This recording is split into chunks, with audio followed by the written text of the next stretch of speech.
Buenas amigos y amigas, camaradas todos, compañeros, ¿qué tal estáis? Me alegro muchísimo de veros. Hoy tenemos un programa súper especial porque volvemos a explicar economía política. Y diréis, madre mía, bueno, sabéis que empezó el programa con ese objetivo, ¿no? Hacer más divulgativo, más accesible todas esas teorías del marxismo que a veces cuando las lees cuesta un poco entenderlas, ¿no? Y ese fue uno de los objetivos del programa y yo creo que una de las causas por las cuales tuve ese apoyo tan brutal al principio, ¿no? Que pasé básicamente de 140 seguidores que tenía en YouTube, aquí con mis cuestiones de comunicación, de mis libros, a prácticamente 2000 y pico, ¿no? En una semana, ¿no? Entonces, aquí os traigo de nuevo un trabajo de economía política que tenía muchísimas ganas de traeros. ¿Y cuál es? Vamos a comenzar a estudiar El Capital de Karl Marx. ¿Y cómo lo vamos a hacer? Pues lo vamos a hacer comenzando con el prólogo que escribió en 1867. Ya sabéis que fue en 1867 cuando sale la primera edición del Capital en alemán, en Hamburgo. La publica un editor de allí que se llamaba Otto Meissner, ¿vale? Después de más de 20 años de trabajo de Karl Marx, de estudio de la economía política, de economistas clásicos como Adam Smith, como David Ricardo, etcétera, etcétera, etcétera, que le llevaron muchísimo tiempo. Al principio pensaba que tenía que leer unos meses simplemente y luego se hicieron años y años, ¿no? Para llegar a esta obra inacabada, porque sabéis, el tomo 2 y el tomo 3 del Capital se publicaron póstumamente por Friedrich Engels y el 4, que es el de Teoría de la Plusvalía, fue por Karl Kautsky, uno de los maestros más queridos en este canal del marxismo, ¿no? Bueno amigos, pues sin más dilación comenzamos la lectura de esta obra absolutamente clave en el pensamiento de la humanidad. Y así comienza Marx. La obra cuyo primer tomo entrego al público es la continuación de mi trabajo Contribución a la crítica de la economía política, publicado en 1859.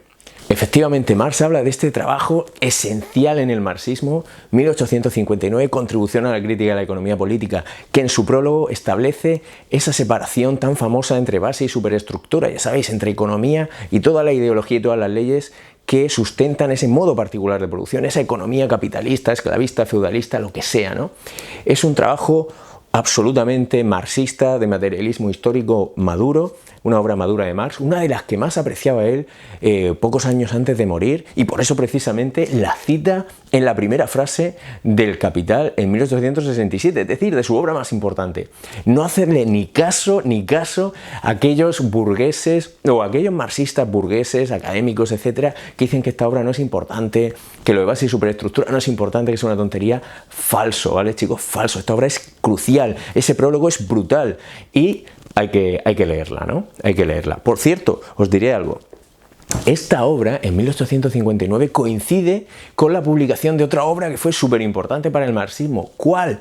El origen de las especies de Charles Darwin. Efectivamente, una obra de biología, pero que tuvo un impacto brutal en el marxismo, tuvo un impacto brutal en Karl Marx, en Friedrich Engels y en todo el marxismo posterior que se vivió una vez que ellos murieron hasta el principio de la Primera Guerra Mundial, que supuso la rotura, digamos, de que el marxismo clásico fuese el predominante, y entonces llegó el leninismo, que ya es otra cosa, que ya estudiaremos, que ya he tenido oportunidad de decir que no tiene que ver con el marxismo en muchísimas cosas, y es importante establecer una separación profunda entre el marxismo clásico que aquí defendemos y lo que luego derivaría en el leninismo, estalinismo, Corea del Norte, dictaduras, etc. Nada que ver con nosotros, ¿de acuerdo?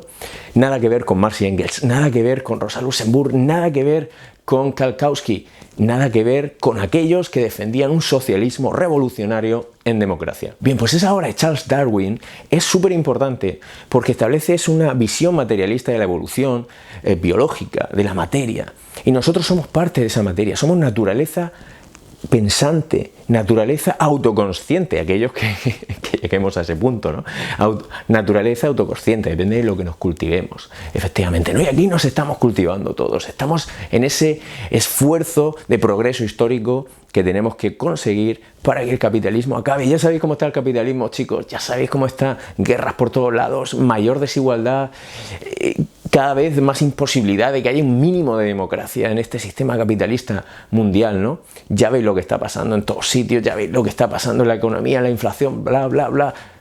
Brutal, ¿no? Lo de siempre y más. y más que vendrá, ¿no? Y por supuesto la crisis brutal climática a la que nos enfrentamos, ¿no? Ya podemos hablar un día, si queréis, también de la Agenda 2030, porque hay mucho malentendido sobre eso. Si queréis y os interesa, me dejáis aquí en los comentarios y hacemos un programa sobre eso. Por cierto, que hoy vamos a leer una parte del prólogo del Capital, de ese prólogo de 1867. Son unas 4 páginas y media, vamos a leer unas 2 páginas. ¿Por qué? Porque quiero que nos vayamos parando, que vayamos entendiendo bien qué significa todo aquello, ¿no? Y si os interesa, me lo dejáis en los comentarios y haré un programa con la segunda parte del prólogo y ya acabaremos con ese prólogo que tantísimo nos puede enseñar del marxismo. Bien, también os contaré, si queréis, la ligazón entre Charles Darwin y Marx, la comunicación que establecen cuando Marx va a publicar la segunda edición en alemán del Capital, entre 1872 y 73, una versión que en la que principalmente se basa esta versión que tenemos en castellano, que es del Capital del siglo XXI, traducida por Pedro Escarón. Por supuesto, ya sí que hay otra versión muy popular, de Acal, más pequeñita, bueno, es igual, digo, el formato, realizada por Vicente Romano, una persona a la que yo tuve el placer de conocer en persona cuando ya estaba en la última etapa de su vida. Ese mismo año me parece que murió, tenía una enfermedad ya avanzada, pero tenía mucha lucidez todavía y era una persona maravillosa que por intermediación de una amiga común pude conocer en su casa, una persona maravillosa. Recuerdo que esa tarde que lo conocí me dejó una honda impresión y todavía recuerdo frases que me dijo absolutamente lúcidas, ¿no? De Vicente Romano hay obras como La intoxicación lingüística o El tiempo y el espacio en la comunicación, La razón pervertida, ensayos brutales de una persona que fue académica también en la universidad, pero no gozó del prestigio, por lo menos en nuestro país. En Alemania, en otros sitios sí que era más valorado, pero evidentemente por ser marxista, ¿no? Miembro, por cierto, del Partido Comunista también y de Izquierda Unida en su momento. Bien, ¿qué sucede? Que la versión de Pedro Escarón es una versión crítica, entonces es más rica porque establece, por ejemplo, cuando está hablando en la primera edición, cuando añade cosas de la segunda o la tercera y la cuarta revisada por Engels, cuando introduce alguna cuestión de la versión francesa publicada posteriormente, etcétera. Y además, sobre todo, por una cosa que yo considero clave. La palabra alemana para plusvalía la traduce por plusvalor, es decir, se inventa una nueva palabra. Vicente pensaba que como ya plusvalía existía en el castellano no hacía falta traducirla, pero evidentemente el significado que tiene plusvalía, que podéis ver en la RAE, no tiene nada que ver con el significado de plusvalor que le da Marx a esa palabra, ¿no? Entonces yo creo que Pedro Escarón ahí acierta y por eso me gusta más esta versión, ¿no? Aunque valoro y aprecio mucho la versión de la traducción de Vicente Romano. Bien, sin más dilación voy a seguir, que me enrollo, pero bueno, yo creo que es interesante, ¿no? Saber estas cositas. Bien, vamos a seguir. Nos estaba diciendo lo de la obra de la contribución. Bien, sigue Marx. La prolongada pausa entre comienzo y continuación se debió a una enfermedad que me ha aquejado durante años e interrumpido una y otra vez mi labor. Con esto acaba el primer párrafo Marx. La verdad que Marx pasó muchísima penuria y tuvo muchísimas enfermedades. De hecho, son tantas que me las he apuntado porque si no se me olvidan. Pero os hago una lista, ¿no? Sufrió anthrax, tuvo inflamaciones oculares, forúnculos en muchísimas partes del cuerpo que le impedían prácticamente dormir, en casi cualquier posición, abscesos pulmonares, hemorroides, dolores de cabeza, tos, fumaba mucho, apenas alguna vez cuando el médico le decía, oye, para ya, de verdad que esto para tus pulmones no es bueno, entonces paraba 3 semanas o algo así, ¿no? Pero un fumador empedernido, chicos, si fumáis, dejadlo porque solo os va a traer basura para el futuro. Y no podía dormir sin calmantes, evidentemente, ¿no? Estaba fatal. También eso se debió a la pobreza que sufrió, ¿no? Hay gente que dice que vivió de puta madre y tal, y es falso, ¿no?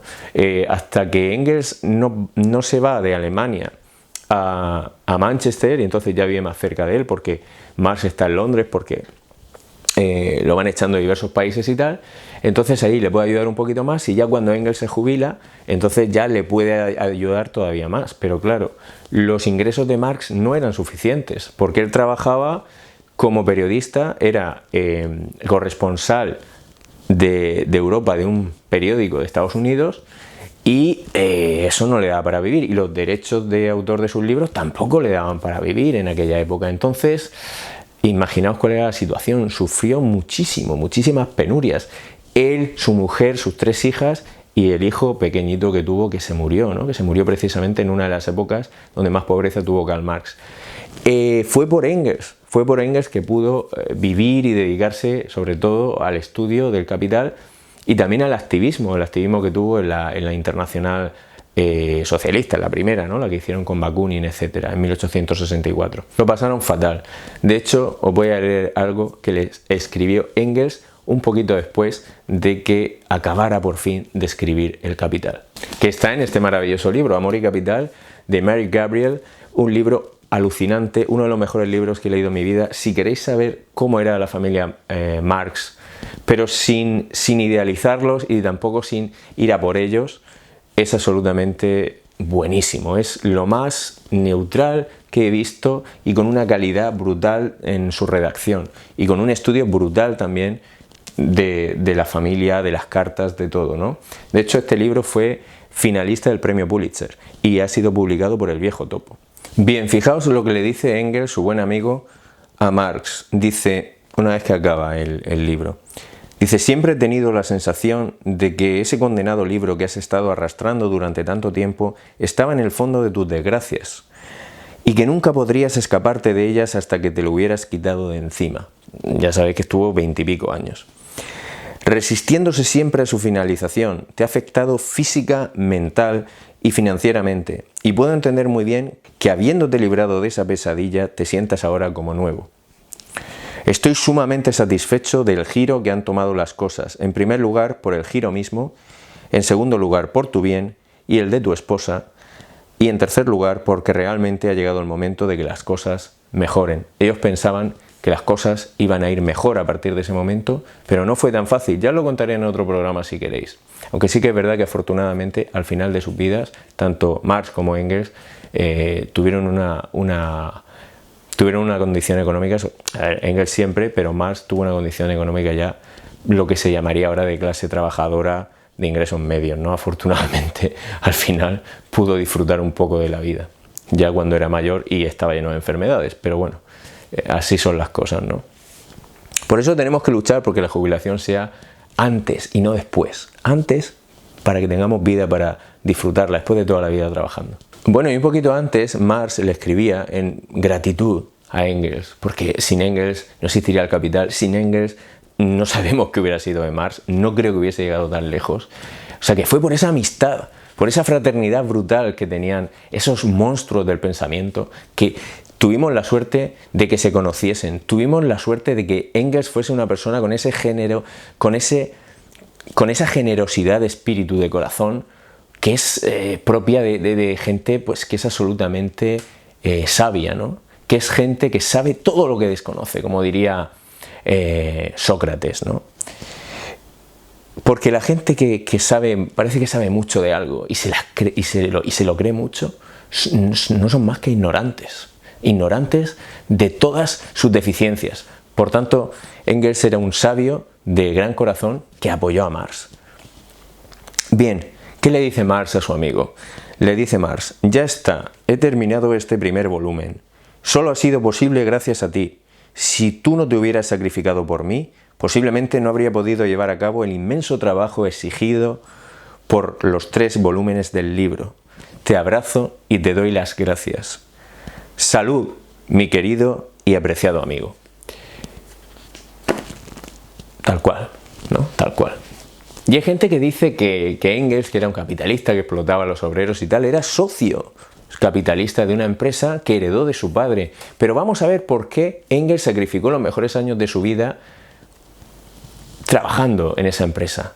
El gusto que le daba trabajar en esa empresa lo hizo por la propia clase trabajadora, porque el propio Marx pudiese desarrollar ese libro, porque sabía en su sapiencia y en su humildad, sabía que Marx tenía un pensamiento más profundo que él, pese a que él era una persona que controlaba 30 y pico lenguas. Se expresaba y sabía escribir 30 y pico lenguas, Engels. Marx era políglota, pero Engels era un caso fuera de serie. Además sabía dibujar, era estratega militar, iban militares de alta graduación de otros países a hablar con él, lo visitaban en su casa cuando se jubiló. O sea, Engels era un cerebro brutal y se sacrificó por la revolución socialista, se sacrificó por la humanidad, se sacrificó para que la clase trabajadora algún día fuese libre y con ella toda la humanidad. Fijaos qué le decía Engels por aquel tiempo a Marx. No hay nada que anhele más que librarme de ese vil comercio, que me está desmoralizando completamente por todo el tiempo que me hace perder.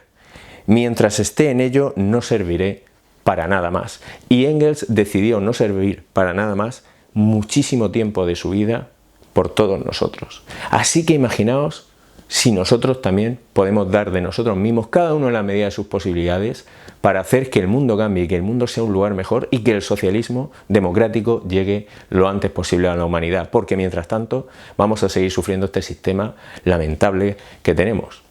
Y seguimos, chicos. En el primer capítulo del presente tomo se resume el contenido de ese escrito anterior. Y ello no solo para ofrecer una presentación continua y completa. Se ha mejorado la exposición. En la medida en que las circunstancias lo permitieron, ampliamos el desarrollo de muchos puntos que antes solo se bosquejaban, mientras que, a la inversa, aquí meramente se alude a aspectos desarrollados allí con detenimiento. Se refiere al prólogo, ¿no? El libro de 1859. Se suprimen ahora por entero, naturalmente, las secciones sobre la historia de la teoría del valor y del dinero. Con todo, el lector del escrito precedente encontrará en las notas del capítulo primero nuevas fuentes para la historia de dicha teoría. Bueno, efectivamente aquí acaba el segundo párrafo de este prólogo y, claro, habla de que desde 1859 hasta el 67 ha habido una evolución. También habrá una evolución entre el 67 y el 72-73 que publique la segunda edición en alemán, mejora ciertas cosas de la exposición, modifica la estructura del primer capítulo, que es el capítulo más difícil con diferencia de todo el Capital, y bueno, simplemente anota ese punto. Seguimos. Los comienzos son siempre difíciles, y esto rige para todas las ciencias. La comprensión del primer capítulo, y en especial de la parte dedicada al análisis de la mercancía, presentará por tanto la dificultad mayor, lo que os digo. De hecho, chicos, dejadme que os cuente algo. Yo pude entender el Capital, yo me había leído partes, ¿no? Pero como es una obra tan grande, tan difícil en algunas partes, otra vez más histórica y se lee con agilidad, pero hay partes muy densas, ¿no? Marx también a veces se pierde en digresiones, es complicada, ¿no? Pues yo pude entenderla por fin gracias a que cuando estuve viviendo en Madrid, estuve estudiando para mi doctorado entre la Universidad de Alicante y la Complutense de Madrid, asistí a un taller de estudio del Capital de un profesor de sociología que llevaba, creo que casi 30 años o 30 años dando talleres, o sea, como alumno o impartiendo talleres de El Capital. Me refiero a Carlos Alberto Castillo Mendoza. Desde aquí, si me está viendo, le mando un saludo afectuoso. Fue mi maestro para el estudio del Capital. Sí que es cierto que luego nuestros caminos se separaron porque teníamos lecturas muy diferentes de la obra. No voy a entrar en ese punto ahora, pero indudablemente que sin ese taller que nos dio, sin esa profundidad que él cargaba de lectura del Capital, sin toda esa sapiencia, que además lo hizo de modo absolutamente altruista y gratuito, pues no podría haber llegado a la comprensión del Capital que hoy tengo. No. Además de eso, también quiero agradecer a otro maestro que tuve, que es Xavier Arrizabalo, profesor de Economía de la Universidad Complutense de Madrid, cuando asistí a su diploma de análisis crítico de la economía capitalista mundial, diploma que si todavía se oferta, y creo que sí, os recomiendo. Y bueno, también yo tengo una lectura diferente del marxismo que la que tiene Xavier, pero desde luego siempre le guardaré en mi corazón toda la gratitud y todo el respeto para su obra y su valía científica, ¿no? Luego fue esencial ya otras personas que no me dieron clase directamente, sino que fueron maestros míos por los libros, como fueron economistas, como evidentemente Diego Guerrero, Rolando Astarita, que tuve la inmensa fortuna de que me concediera una entrevista, que tenéis aquí en el canal, lo podéis consultar en la lista de tu youtuber marxista. Y además de ese economista argentino, por supuesto del inglés Michael Roberts, ¿vale? Cuyo blog os recomiendo profundamente porque va analizando la economía mundial también desde su experiencia de trabajar en la City de Londres por mucho tiempo, en la bolsa, etcétera, ¿no? Bien, pues eso es un poco mi agradecimiento, ¿no? Luego hay muchísimos más autores, pero indudablemente quería hacer este parón y mencionar al que fue mi maestro del estudio del capital, Carlos Alberto Castillo Mendoza. Un saludo y un abrazo desde aquí. Seguimos. He dado el carácter más popular posible a lo que se refiere más concretamente al análisis de la sustancia y la magnitud del valor. Disculpad que ponga esta voz, pero así me diferenciáis mejor entre lo que dice Marx y lo que digo yo. ¿A qué se refiere con esto? Bueno, ya sabéis que la magnitud del valor es el tiempo de trabajo socialmente necesario, ¿vale? Lo vimos en los capítulos 2 y 4, que los podéis consultar. Y luego, respecto a la forma del valor, hay diversas formas, pero básicamente lo que hace es mostrar la diferencia, la contradicción, el antagonismo entre trabajo concreto y trabajo abstracto, es decir, entre un trabajo concreto, el valor de uso, el valor de uso que tiene una mercancía y su valor de cambio, que es base del valor y de la magnitud del valor, es decir, de que hay un trabajo abstractamente humano, un tiempo de trabajo que es intercambiable por medio del mercado de mercancías. A lo mejor ahora os suena un poco así, pero si vamos siguiendo el estudio del capital y el capítulo 1, llegará un momento que lo entendáis, ¿vale? Pero bueno, lo esbozo. Seguimos con Marx. La forma del valor, cuya figura acabada es la forma del dinero, es sumamente simple y desprovista de contenido. Todos sabemos el dinero, lo que es, ¿no? ¿Y para qué sirve? No obstante, hace más de 2000 años que la inteligencia humana procura en vano desentrañar su secreto, el secreto del dinero. Mientras que ha logrado hacerlo, cuando menos aproximadamente, de hecho Aristóteles se aproxima a entenderlo pues hace más de 2000 años, pero no llega y ya tendremos oportunidad quizá un día de ver por qué. Cuando menos aproximadamente, en el caso de formas mucho más complejas y llenas de contenido. ¿Por qué? Porque es más fácil estudiar el organismo desarrollado que las células que lo componen. Efectivamente, es decir, es más fácil ver un caballo que entender el esqueleto que tiene por dentro, cómo funciona su sistema sanguíneo, cómo funciona su velocidad, qué tipo de movimiento hace. O sea, hay cuestiones que necesitamos la ciencia, necesitamos la capacidad de abstracción. Seguimos. Cuando analizamos las formas económicas, por otra parte, no podemos servirnos del microscopio ni de reactivos químicos. La facultad de abstraer debe hacer las veces de lo uno y de los otros. Lo que comentaba, la capacidad de abstracción. Tenemos que ser capaces de abstraernos para poder ver lo que hay dentro. No basta con los sentidos, si no, no tendría sentido la ciencia. Si todo lo pudiésemos entender simplemente con un golpe de ojo, ¿no? Tenemos que aplicar nuestra capacidad de abstracción, que es lo que nos hace humanos, para llegar a las conexiones internas que no se ven a simple vista. De hecho, me vais a permitir que os lea la definición de abstraer de la RAE, ¿vale? Del DRAE, del Diccionario de la Real Academia de la Lengua Española. Dice: separar por medio de una operación intelectual las cualidades de un objeto para considerarlas aisladamente o para considerar el mismo objeto en su pura esencia o noción.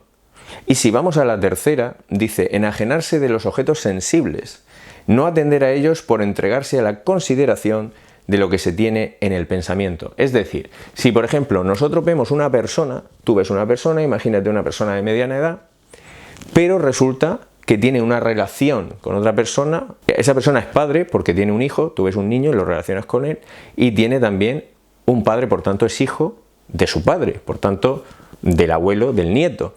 No sé si me explico. Y esa misma persona, ese mismo hombre de mediana edad puede ser marido de una mujer o de otro hombre, puede ser marido.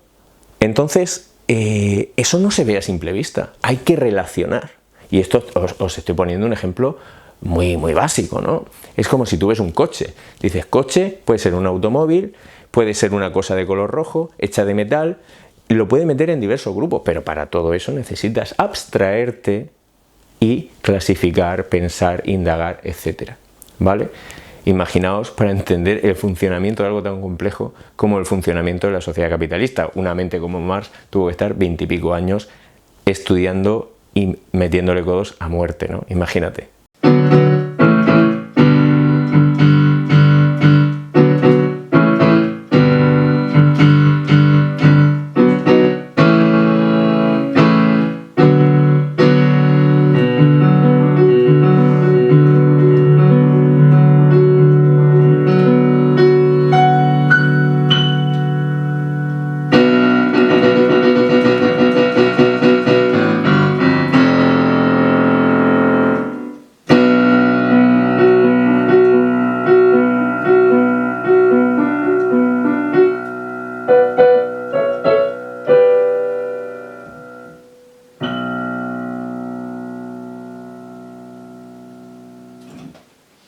Seguimos, chicos. Para la sociedad burguesa, la forma de mercancía, adoptada por el producto del trabajo o la forma del valor de la mercancía, es la forma celular económica. ¿Vale? Por eso Marx se fija en la forma mercancía, por eso empieza su análisis, su primer capítulo del Capital, por la forma mercancía, porque es la célula de cómo funciona todo este sistema.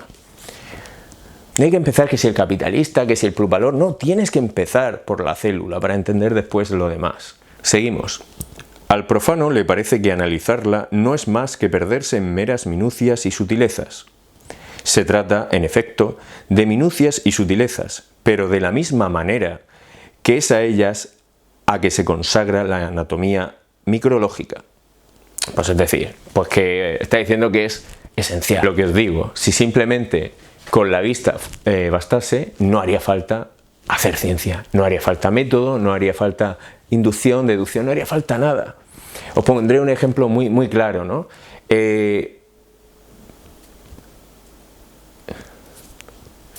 En la década de los 60 del siglo XIX hubo una apuesta entre dos ricos que eran aficionados a la hípica y dijeron que uno decía que el caballo cuando corría en las carreras había un momento que que no tocaba con los cascos el suelo, ¿no? Todas sus patas estaban como volando. Y había otro que decía que no. Claro, eso a simple vista no era posible. Entonces contrataron a un especialista en fotografía que se llamaba Muybridge y efectivamente hizo un sistema de cámaras que iban fotografiando, echando muchas instantáneas a un corredor en el caballo, a una persona montando a caballo. Y entonces lo que descubrió es que efectivamente el primero tenía razón. Había un momento que todos sus cascos, todas sus patas estaban levitando en el aire con el impulso de la carrera y de los saltos, ¿vale? Y eso no se podría haber visto a simple vista porque el ojo humano no es tan rápido. Por eso se necesita la ciencia, por eso necesitamos el capital, porque si no, si la explotación fuese evidente y la forma de superarla y las contradicciones del sistema fuesen evidentes, Marx no se hubiese pasado 20 y pico años de su vida sacrificado, ni Engels en la empresa. Seguimos. Exceptuando el apartado referente a la forma del valor, a esta obra no se le podrá acusar de ser difícilmente comprensible. Bueno, eso ya, no sé si estoy de acuerdo con Marx, chicos. Confío, naturalmente, en que sus lectores serán personas deseosas de aprender algo nuevo y, por tanto, también de pensar por cuenta propia. Efectivamente, si queremos avanzar en algo, tenemos que darle duro. En cualquier cosa de la vida. Si uno quiere aprender un instrumento tiene que estudiar, si uno quiere ponerse cachas en el gimnasio tiene que hacerlo, si quiere correr la maratón tiene que entrenarse, o en bicicleta, o si quiere estudiar lenguas tiene que dedicarle horas. A todo hay que dedicarle un tiempo, y si no, pues tendrás un conocimiento más superficial de esa materia. O dicho de otro modo, sin esfuerzo no hay recompensa, que es la gran mentira que nos vende el sistema, ¿no? Tú toma esto, dale un clic y ya todo solucionado. No. Y con los chavales igual en la educación. Todo con juegos, con alegría, no hay esfuerzo, no hay memorización. Falso. Cualquier cosa en la vida requiere un esfuerzo si se quiere lograr un fruto que merezca la pena. Y con el socialismo es igual. No se va a construir sin esfuerzo. Sin el esfuerzo de muchos trabajadores conscientes e incluso, quizás, de personas de otras clases que también sean conscientes y quieran superar este sistema. Seguimos. El físico observa los procesos naturales allí donde se presentan en la forma más nítida y menos oscurecidos por influjos perturbadores.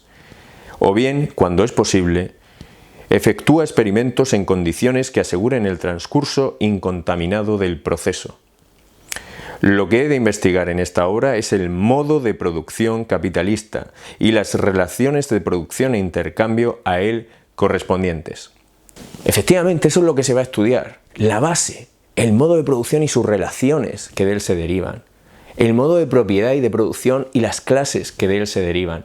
Un fallo muy común en la izquierda actual, una izquierda absolutamente reformista que no sabe ver más allá del capitalismo ni se atreve a pensar más allá del capitalismo, es que quieren solucionar los problemas del capitalismo, por ejemplo la tremenda desigualdad que hacen, por medio de la distribución en la fase de circulación.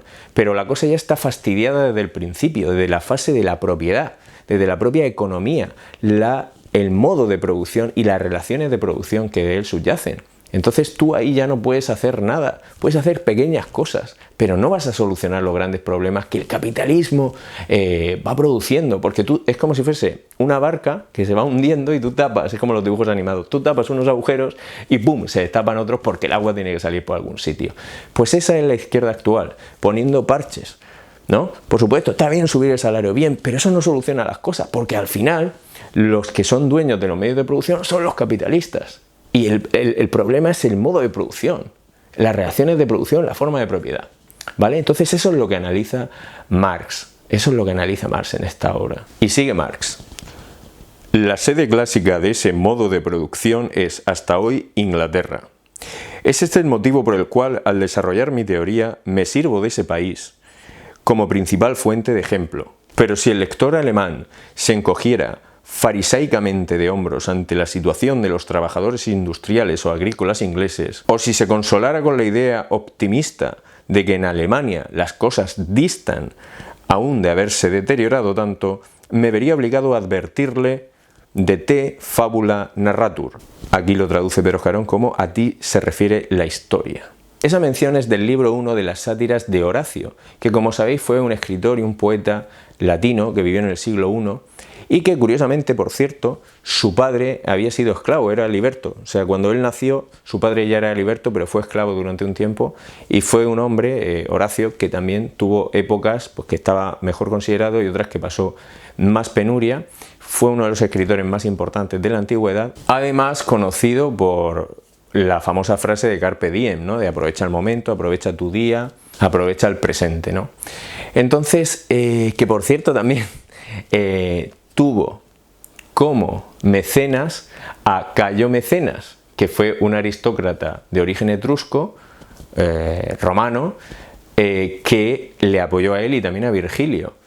Y de él viene el nombre de ser un mecenas de alguien, ¿no? De ayudar a alguien, ¿no? Algo común hasta la sociedad capitalista, incluso hoy en día, de una persona que aprecia la cultura, las artes o lo que sea y le paga a una persona para que produzca ese arte o siga con su disciplina, ¿no? Porque cree en él. Pues eso es lo que hizo Cayo Mecenas con Horacio. Bien, en realidad esa frase de la que habla Marx está, como comentaban, y la frase que Marx pone vendría a ser ¿de qué te ríes? A ti se refiere la historia. En realidad en Horacio sería quid rides mutato nomina de te fabula narratum. Sería más bien como a ti se refiere la fábula, ¿vale? Pero en el caso de Marx lo que está haciendo es un juego con aquellos alemanes que dicen que no, oye, esto es de Inglaterra, esto no es un problema nuestro, no, vosotros lo vais a tener igual. Y ahora veis la mención que hace Marx de cómo hay que fijarse en los países más adelantados porque luego la historia se va a repetir en los siguientes. Atención a lo que dice, que esto pone enfermo a todos los marxistas que yo llamo políticos partiendo de otros autores, ¿no? Los marxistas políticos son aquellos que piensan que todo es la lucha de clases y que el desarrollo histórico no importa, que lo que pasa en un país no importa en otro, que no hay una evolución teleológica de la historia, en fin, todos esos. Entonces, fijaos lo que dice aquí. El país industrialmente más desarrollado no hace sino mostrar al menos desarrollado la imagen de su propio futuro. Brutal, ¿no? O sea, ¿qué está diciendo? ¿Qué está diciendo? Pues está diciendo muchas cosas. ¿Hay un determinismo en Marx? Por supuesto. ¿Es un determinismo total? No, porque si no, no hubiese escrito El Capital para que los obreros nos concienciáramos y cambiásemos la historia. Hubiese dicho, bueno, pues yo me cruzo de brazos y no hace falta que escriba nada, ya llegará el socialismo. No. Hay una determinación de base. Es como decir, oye, mira, como en un sistema biológico, porque Marx analiza el capital como un sistema biológico, social biológico. Entonces, tú dices, oye, en un sistema biológico, en la vida de un humano adulto, pues tiene que pasar por la niñez, la pubertad, la adolescencia, después la madurez, etc. Eso es ser teleológico, eso es ser determinista, eso es ser realista. Otra cosa es que tú digas, oye, ese tío cuando llegue a la adolescencia va a fumar seguro, o se va a meter drogas. Oye, pues puede ser que no. O cuando llegue, cuando sea un joven maduro va a ser padre o madre. Pues puede ser que no. Pero lo más seguro es que tenga la probabilidad de serlo. Pero seguro que va a pasar por la madurez. Es seguro que si no se muere antes llegará a la vejez, etcétera, etcétera. Ese es el determinismo de Marx. Es realismo, es materialismo histórico, es no tener una venda en los ojos, es saber de qué está hecha la materia, de qué están hechos los ciclos biológicos. Y hay gente desde el marxismo que se olvida por completo de esto. Y ahí también es donde cala todo el discurso estructuralista, del feminismo, del postestructuralismo, etcétera, que no pisan tierra, no pisan materia. Por eso para Marx es necesario la vinculación con la biología, por eso él apreciaba tanto la biología, apreciaba tanto a Darwin. Porque es puro realismo. Por eso, y ya lo hablaremos en algún momento si queréis, hay que conocer hay que conocer lo que nos dice la biología, lo que nos dice la psicología evolucionista, y todo eso hay que ponerlo en diálogo crítico con el marxismo, porque al final Marx es un hombre de síntesis, es un hombre que mezcla la política francesa, como sabéis, ya lo dijo Lenin, la política francesa, la economía británica y la filosofía alemana. Entonces, nosotros también tenemos que mezclar todas las partes más desarrolladas del pensamiento mundial para meterlas dentro del materialismo histórico, entender hacia dónde va la sociedad. Pero no podemos obviar las cosas que materialmente están determinadas, porque si no, la parte que tengamos de libertad no la vamos a poder disfrutar, porque vamos a vivir pensando que somos libres de toda determinación, y no es así. Somos frutos de múltiples autodeterminaciones, y si somos conscientes, ese es el mayor acto de libertad que podemos tener, partiendo de Hegel, partiendo de lo que decía Engels y del propio Marx. El país más adelantado muchas veces nos enseña nuestro propio futuro, más adelantado desde un punto de vista capitalista. ¿O qué si no cuando empezaron los supermercados y los grandes centros comerciales en Estados Unidos ya a final del siglo XIX? Después llegaron a los países que vinieron después, a España vinieron mucho después, o los medios de comunicación, las privatizaciones, todo eso vinieron después, ¿no? El fast food, la comida rápida, hay tantísimas cosas que vienen después, la cultura hiperconsumista individualista, todo eso se propaga desde los países más adelantados del sistema capitalista al resto del mundo. Y por supuesto que cada uno tiene su base histórica que es diferente, entonces entran en relación, pero todo eso es algo que se va aplicando, porque el propio capitalismo lo necesita, el propio capitalismo necesita privatizar segmentos y espacios de la economía y de la sociedad que no están privatizados para poder tener beneficios y ampliar el capital, para reproducir el capital. El capital necesita espacio para reproducirse, si no se ahoga. Es como un alien, solo que un alien que va ahí en la barriga de los capitalistas, ¿no? Y de toda la sociedad que aún aplaude eso, ¿no? Que haya aliens. O por ejemplo, otra cosa súper importante es la edad de jubilación. Se va acortando en todos los países, siguiendo la lógica capitalista de que no quieren pagar a esas personas y lo que quieren es privatizar las pensiones, porque eso al final también carga una parte del beneficio que se llevan los capitalistas. Entonces, como no quieren asumirlo pagando impuestos y tal, pues lo que hacen es reducir la edad de jubilación, cuando hay tecnología de sobra para que eso no ocurra. Para que eso no ocurra, chicos, tecnología de sobra. O la obsolescencia programada también llega a otros países. Por tanto, efectivamente, como decía Marx, el país más desarrollado enseña a los otros su futuro. Claro que sí, en muchísimas cosas. Eso no significa que sean iguales, pero en muchísimas cosas. Seguimos, ya vamos llegando al final del programa. Pero dejemos esto a un lado.